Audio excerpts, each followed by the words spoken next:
Bonjour à tous et bienvenue dans Chimie Facile, une série proposée par la chaîne Kozo Academy. J'espère que tu vas bien.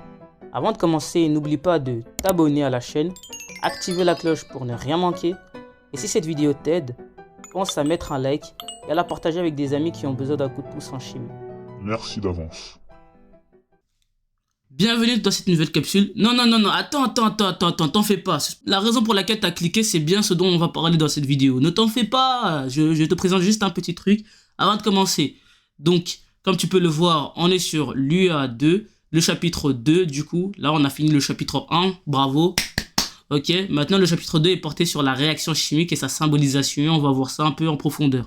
Et donc, voilà. On a fini, c'était vraiment un chapitre assez court, il n'y avait que 2 vidéos pour ce chapitre-là, et donc c'était sur les phénomènes chimiques. Le chapitre 1, il est fait, let's go. Maintenant le chapitre 2, ce pourquoi tu as cliqué dans la vidéo, c'est ce qu'on va voir, la réaction chimique et sa symbolisation.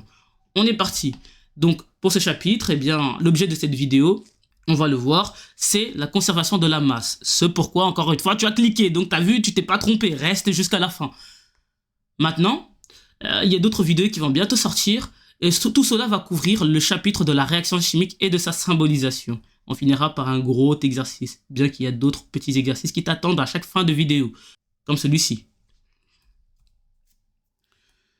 Dans un premier temps, on va voir 2 expériences, la première et puis la deuxième. On finira par une conclusion de cette expérience-là, de ces expériences-là. On continuera avec des définitions et puis des exercices t'attendent en fin de vidéo. On commence. Bien, voici un tube à essai. J'ai mélangé du fer et de l'octasoufre dans mon tube. Donc voilà le mélange de fer et d'octasoufre.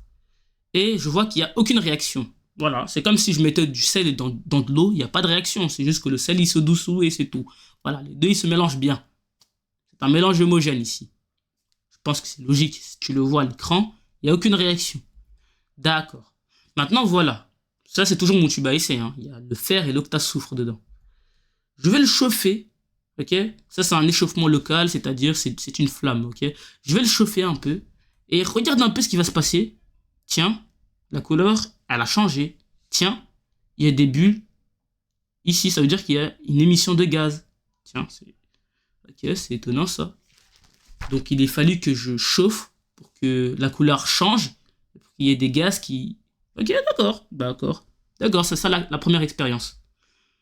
Et puis, plus le temps passe, plus je chauffe, plus je me rends compte d'une chose, c'est qu'en fait, tout au fond, il y a ce qu'on appelle un précipité. En fait, c'est des solides qui se précipitent vers le bas. C'est pour ça qu'on les appelle des précipités. Et voilà, ici, la couleur, elle est grise. Tiens, donc il a fallu que je chauffe mon tube pour que il y ait une réaction.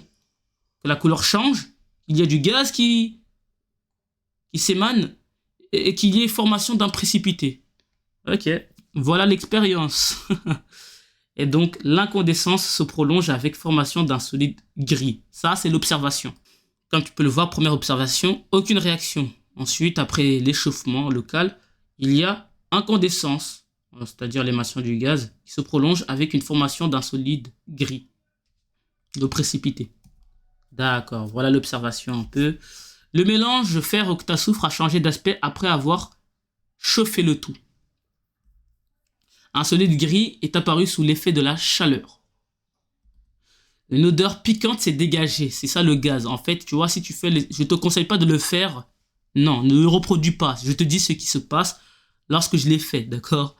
Et si tu dois le faire, il faut être en présence de professionnels, de professeurs, d'adultes, exerçant une fonction de chimiste. Interprétation, donc on va interpréter tout cela. Qu'est-ce que cela veut dire ? Bien, sous l'effet de la chaleur, le fer et l'octasoufre, et là tu peux voir que j'ai barré le « ont formé ». Non, ils ne se sont pas formés. Ils se sont transformés, la petite nuance, en un autre composé avec de nouvelles propriétés. Donc ils n'ont pas formé quoi que ce soit. Okay, ils n'ont pas créé un nouveau truc. Non, c'est eux-mêmes.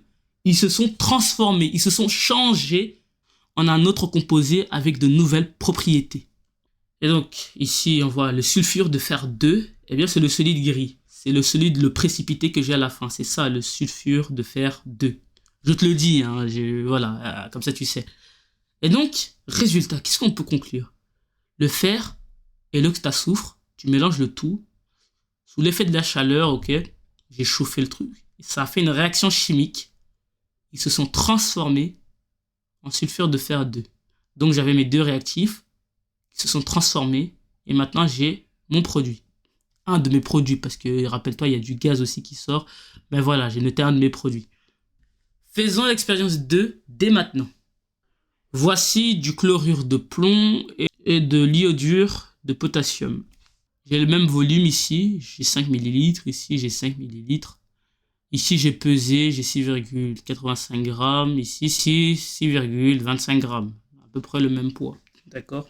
Donc techniquement, si j'additionne le tout, j'obtiens la même masse. Donc ici, la masse du réactif, c'est ça. De mes réactifs, car j'en ai deux, j'ai le PbCl2 et puis j'ai le Ki.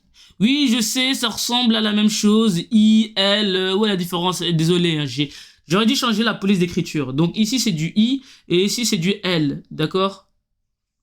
Désolé pour la confusion, d'ailleurs.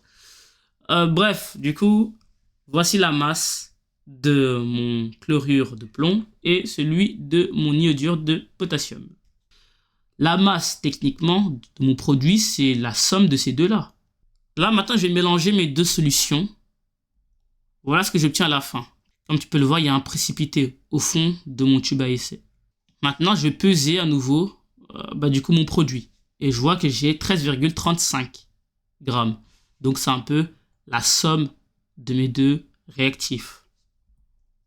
Observation, formation d'un précipité. Je vais faire un rappel de ce qu'est un précipité. C'est un composé solide qui, sous l'action de gravité, se précipite au fond du récipient. Il est tellement lourd, plus lourd que la solution bleue, eh bien, il allait vers le fond. Il se précipite vers le fond. C'est pour ça qu'on l'appelle un précipité. La masse des réactifs est égale à celle des produits formés. C'est ce qu'on a vu ici. On a pesé du coup mon produit final et je vois que c'est la somme des deux. Voilà. C'était logique, me diras-tu. Maintenant qu'on a fait l'expérience 1 et 2, on va passer à la conclusion de celle-ci. Lors d'une réaction chimique, c'est ce qu'on a fait, hein. La masse des produits formés, c'était la même chose que la masse de mes deux réactifs, mes deux solutions. C'est ce qu'on te dit là. Lors d'une réaction chimique, et je te parle de réaction chimique, hein, la masse des produits formés, c'est la même chose que la masse des réactifs. Et là, on va introduire le concept de la loi de Lavoisier. Celui-là, il va te suivre jusqu'à la fin. Et c'est là où on voit que la chimie est fascinante. La loi de Lavoisier nous dit quoi? Déjà, c'est qui Lavoisier? Eh bien, Lavoisier, c'est un scientifique comme plein d'autres, d'accord? Qui a inventé une loi. Et cette loi, elle va suivre tous les chimistes jusqu'à la fin de leur carrière. La loi de Lavoisier dit que, au cours d'un phénomène chimique, rien ne se perd, rien ne se crée, tout se transforme. Je répète, au cours d'un phénomène chimique, rien ne se perd, rien ne se crée, tout se transforme. C'est pour ça que j'avais barré le se forme, mais se transforme. Donc, je répète encore une fois, il faut que ça rentre à l'intérieur là. Tu vois, il faut plus que cette information, elle sorte. Au cours d'un phénomène chimique, et oui, je ne t'ai pas parlé de phénomène physique, hein, je t'ai parlé de phénomène chimique. Rien ne se perd, rien ne se crée. Tout se transforme. Et donc cela veut dire que le nombre d'atomes ne varie pas. Si dans tes réactifs, il y avait de l'atome de carbone, eh bien dans tes produits, il y aura de l'atome de carbone quelque part. C'est juste sa formation qui va changer. Et c'est ça qui fait que les molécules ne sont pas les mêmes. Mais sinon, les atomes, il y a toujours le même nombre. C'est ça que nous dit Lavoisier. Rien ne se perd. On ne perd pas nos atomes. Rien ne se crée. On n'a pas de nouveaux atomes. Tout se transforme. Et quand des atomes changent de combinaison, eh bien, on n'a plus les mêmes molécules. C'est pour ça qu'il dit que tout se transforme. On a toujours nos atomes, hein. C'est plus la même molécule. Je le répète encore. Voici un peu la conclusion. Retiens-la, très important. La loi de Lavoisier, elle va te suivre partout, jusqu'à la fin, même à l'université. Maintenant, voyons un peu les définitions. Voici des définitions. On va les lire ensemble. Une réaction chimique a lieu chaque fois que des corps disparaissent, se transforment pour devenir d'autres corps aux propriétés différentes. Ici, j'ai mis des mots en surligné. Réaction chimique, se transforme, propriétés différentes. Juste retiens ça. Et donc, les corps de départ, c'est ça qu'on appelle des réactifs. Et les corps obtenus, ce sont les produits. Donc, lors d'une réaction chimique, j'ai mes réactifs qui vont se transformer en mes produits. Et mes produits n'ont pas les mêmes propriétés que mes réactifs dans une réaction chimique. Voici ce qu'on appelle une équation chimique. C'est l'équation d'une réaction chimique, si tu préfères. On a les états initiaux qu'on appelle système chimique initial. C'est-à-dire, il y a les réactifs de départ, en gros. Et leur état. Ils peuvent être sous état solide, liquide, gazeux. Voilà nos réactifs de départ. Et puis, il y a la réaction chimique. Nos réactifs se transforment. C'est ça que veut dire la flèche. Ils se transforment. Il y a eu réaction chimique. Rappelle-toi, réaction chimique se transforme. Ils se sont transformés à l'état final. Système chimique final. Qui sont les produits apparus à la fin. Et leur état.